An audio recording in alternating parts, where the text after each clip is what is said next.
السلام علیکم۔ شفق YouTube channel کے ساتھ میں ہوں آپ کی ہوسٹ مہرما۔ وکٹوریہ اور عبدالکریم، ملکہ برطانیہ اور ان کے ہندوستانی ملازم کی دوستی کی لازوال داستان۔ ملکہ برطانیہ اور ان کے ہندوستانی ملازم کی زندگی کس طرح سے گزر رہی تھی، اس کے بارے میں آپ کو پہلے بتا چکی ہوں۔ یہ کس خاندان سے تعلق رکھتے تھے، یہ کس طرح سے ملے، اس سب کی معلومات میں پہلے اپنی 2 ویڈیوز میں آپ تک پہنچا چکی ہوں۔ اب اس سے آگے چلتے ہیں۔ سر کا خطاب ملتے ملتے رہ گیا۔ منشی عبدالکریم کا ملکہ وکٹوریہ پر اثر و رسوخ بڑھا تو وہ بھی ملکہ سے اپنی منمانی باتیں منوانے لگے۔ ملکہ بھی کم ہی ان کی کوئی فرمائش رد کرتی۔ ایک بار انہوں نے ملکہ سے کہا کہ انہیں نواب کا خطاب دیا جائے، لیکن ملکہ ٹال گئی۔ ہاں، یہ ضرور ہے کہ ایک زمانے میں وہ منشی کو سر کا خطاب دینے کے بارے میں سنجیدگی سے سوچ رہی تھیں، لیکن مخالفت کے خوف سے ارادہ تبدیل کر دیا۔ اس کے بجائے انہوں نے منشی عبدالکریم کو Companion of the Order of the Indian Empire (CIE) اور Commander of the Royal Victorian Order (CVO) کے اعزازات عطا کیے۔ سن 1890 سے ملکہ وکٹوریہ نے منشی عبدالکریم کے لیے ہندوستان میں جاگیر الاٹ کرنے کی کوشش شروع کر دی۔ ملکہ کی خواہش تھی کہ ان کی موت کے بعد عبدالکریم کے لیے مستقل آمدنی کا ایک ذریعہ ہونا چاہیے۔ مسلسل کوششوں کے بعد وائسرائے ہند لارڈ لنسڈاؤن نے آگرہ کے پاس زمین تلاش کر کے منشی عبدالکریم کے نام کر دی۔ منشی کے پڑپوتے مظہر سعید بیگ یادداشت پر زور دے کر بتاتے ہیں، ہماری نانی کہا کرتی تھی کہ ان کی آگرہ سے 50 کلومیٹر دور متھرا میں زمینیں تھیں۔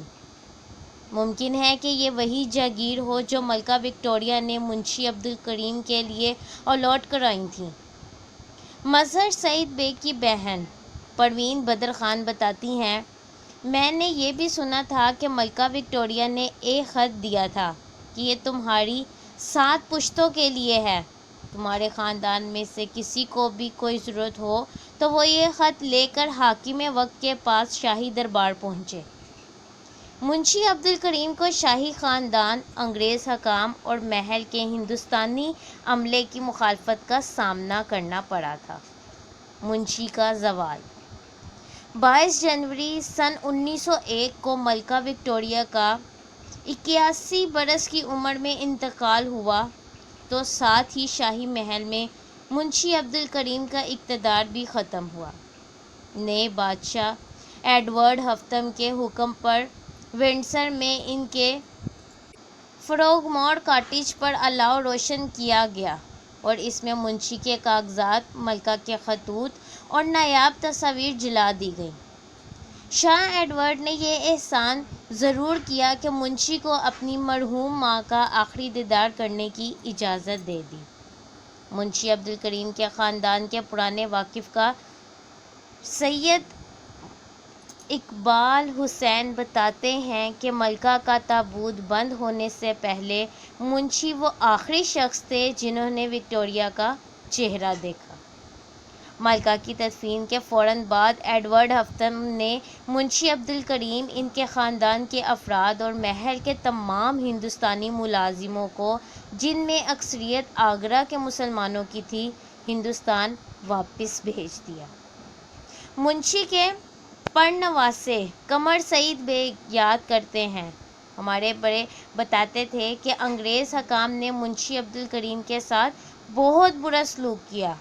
یکایک انہیں ہندوستان واپس بھیج دیا گیا اور وطن واپسی پر بھی ان پر سختیاں کی گئیں۔ ہندوستان میں واپسی۔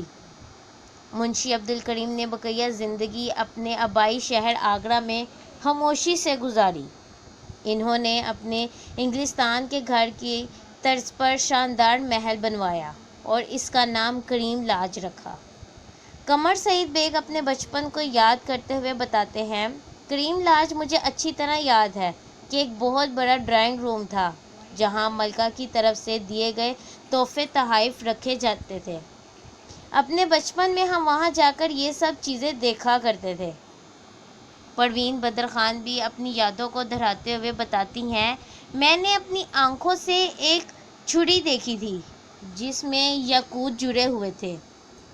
ٹھوس سونے کی بنے ہوئے ٹی سیٹ بھی تھے، جبکہ ملکہ کے ہاتھ سے دستخط کردہ تصاویر بھی خاندانی نوادرات کا حصہ تھیں۔ حافظ عبدالکریم آگرہ سینٹرل جیل میں محرر تھے اور ان کا خاندان شہر کی اشرفیہ میں سے تھا۔ پردہ گرتا ہے۔ ملکہ وکٹوریہ کے انتقال کے صرف 8 سال بعد سن 1909 میں منشی عبدالکریم بھی چل بسے۔ انہیں آگرہ کے پچکویا قبرستان میں دفن کیا گیا۔ ایڈورڈ ہفتم اب بھی تخت پر موجود تھے۔ حکم ہوا کہ منشی کے ورثاء کے پاس ملکہ وکٹوریہ سے متعلق جو دستاویز رہ گئی ہیں وہ بھی ضائع کر دی جائیں۔ وائسرائے لارڈ منٹو نے درخواست کی کہ منشی کی بیوہ کو ملکہ کے چند ذاتی خطوط رکھنے کی اجازت دی جائے۔ یہ اجازت اس شرط پر ملی کہ عبدالکریم کی بیوی کی موت کے بعد یہ خطوط بھی تلف کر دیے جائیں۔ البتہ منشی کی بیوہ رشیدن بیگم کو آخر عمر تک حکومت برطانیہ کی طرف سے پنشن ملتی رہی۔ Popular culture. ایک عرصے تک انگریز مورخین منشی عبدالکریم کے ذکر سے کتراتے رہے۔ ان کی پرنواسی پروین بدر خان بتاتی ہیں، منشی عبدالکریم کے بارے میں منفی کتابیں بھی بہت لکھی گئیں۔ برطانیہ میں منشی بدنام تھے۔ بڑے صغیر میں 20ویں صدی کے اوائل میں نامور مصنف عظیم بیگ چغتائی نے بچوں کے مقبول رسالے پھول میں منشی پر مضمون لکھا۔ کراچی سے شائع ہونے والے ادبی جریدے افکار نے بھی سن 1981 میں منشی عبدالکریم پر ایک مقالہ شائع کیا۔ سن 2000 میں معروف براڈ کاسٹر رضا علی عابدی نے ملکہ وکٹوریہ اور منشی عبدالکریم کے نام سے کتاب لکھی، جبکہ انڈین نثرات برطانوی مصنفہ شربانی باسو کی کتاب وکٹوریہ اینڈ عبدل سن 2010 میں شائع ہوئی۔ اسی نام سے بننے والی فلم، جو سن 2017 میں ریلیز ہوئی، میں انڈین اداکار علی فضل نے منشی کا کردار ادا کیا، جبکہ برطانوی اداکارہ جوڈی ڈینچ ملکہ وکٹوریہ کے کردار میں نظر آئیں۔ برطانوی نشریاتی ادارے چینل 4 نے بھی منشی عبدالکریم اور ملکہ وکٹوریہ کی کہانی کو فلمایا، جو سن 1984 میں دی ایمپریس اینڈ دی منشی کے نام سے نشر ہوا۔ اس ٹی وی فلم کے مصنف انڈین نثرات برطانوی مصنف فرخ ڈھونڈی تھے، جبکہ پاکستانی اداکار ضیاء محی الدین منشی عبدالکریم کے روپ میں نظر آئے۔ پروین بدر خان کہتی ہیں کہ منشی عبدالکریم پر بننے والی فلم اور حالیہ کتابیں آنے کے بعد ان کا رتبہ بحال ہوا ہے۔ ہمارے پورے خاندان نے سینما جا کر فلم دیکھی کہ معلوم کیا جائے کہ فلم میں کتنا سچ اور کتنا جھوٹ ہے، لیکن فلم حقیقت سے کافی قریب تھی۔ منشی عبدالکریم کا کردار نبھانے والے اداکار علی فضل نے اپنے کردار سے انصاف کیا۔ جو کچھ ہم بچپن سے سنتے آئے تھے وہ سب فلم میں اپنی آنکھوں سے دیکھ لیا۔ فلم وکٹوریہ اینڈ عبدل میں علی فضل نے منشی کا کردار ادا کیا، جبکہ جوڈی ڈینچ وکٹوریہ کے روپ میں نظر آئیں۔ منشی کا خاندان اب کہاں ہے؟ منشی عبدالکریم کے پرنواسے کرم سعید بیگ تاریخ کے صفحوں کو پلٹتے ہیں۔ تقسیم ہند کے وقت جب منشی عبدالکریم کے تقریباً پورے خاندان کو انڈیا سے بھاگنا پڑا تو اکثر دستاویز، تصاویر اور نوادرات ادھر ادھر ہو گئے۔ تاہم سن 1887 سے سن 1897 تک کے 10 سالوں کے دوران لکھی گئی منشی عبدالکریم کی ذاتی ڈائری اب بھی خاندان کے پاس محفوظ ہے۔ قمر سعید بیگ کی بہن پروین بدر خان بتاتی ہیں، کہ آج منشی عبدالکریم کے پڑپوتے، پڑپوتیاں، پڑنواسے، پڑنواسیاں اور ان کی اولادیں دنیا بھر میں پھیلی ہوئی ہیں۔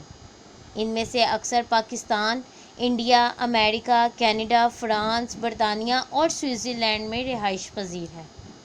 افسوس کہ ہمارے خاندان کی نئی نسل یعنی ہماری اولادوں کو خاندانی ورثے میں کوئی خاص دلچسپی نہیں۔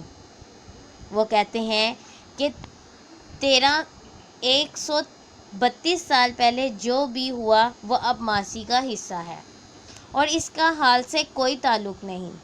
لیکن تاریخ سے منہ موڑنا کچھ اتنا آسان بھی نہیں۔ شاید یہی وجہ ہے کہ جہاں ونڈسر میں منشی عبدالکریم کے فرموگور کاٹیج کو برطانوی تخت کے چھٹے وارث شہزادہ ہیری نے اپنی رہائش گاہ بنانے کا فیصلہ کیا، وہیں اسکاٹ لینڈ کے بالمورل قلعے میں کریم کاٹیج آج بھی موجود ہے۔ جس ملکہ نے 1.25 صدی پہلے اپنے وفادار ہندوستانی ملازم کے لیے کریم کاٹیج بنایا، اسے وکٹوریہ کی لکڑ پوتی الزبتھ نے سن 2014 میں اس تاریخی گھر کو شاہی خاندان سے لے کر عوام کے حوالے کر دیا۔ اب ہر کوئی شاہی رہائش اختیار کرنے کا خواب پورا کر سکے گا اگر دل کرے، اور آپ بھی ان در و دیوار کے ساتھ وقت گزارنا چاہیں جہاں کبھی ملکہ وکٹوریہ اور منشی عبدالکریم رہا کرتے تھے، تو بالمورل محل کی ویب سائٹ پر جائیں اور 1000 پاؤنڈ دے کر پورا گھر ہفتے بھر کے لیے کرائے پر لے لیں۔ کیا پتہ ملکہ وکٹوریہ اور منشی عبدالکریم کی روح آج بھی وہاں نظر آتی ہو، منشی ملکہ کو اردو کا درس دیتے ہوں اور ہندوستان کی کہانیاں سناتے ہوں۔ ملکہ بھی کسی معصوم بچی کی طرح ان سے اپنی دل کی باتیں کرتی ہوں اور منشی کے حاسدوں کے سینے پر مونگ ڈلتی ہوں۔ یہ سب جاننے کے لیے آپ کو ایک بار اس کاٹیج کا دورہ ضرور کرنا چاہیے۔ اس طرح کے مزید واقعات، تاریخ کے اوراق، پاکستان کی ہسٹری، کرکٹ کی دنیا، شوبز کی دنیا اور حقیقی زندگی سے جڑے مزید واقعات جاننے کے لیے ہمارے چینل کو لائک اور سبسکرائب کرنا مت بھولیں۔ شکریہ۔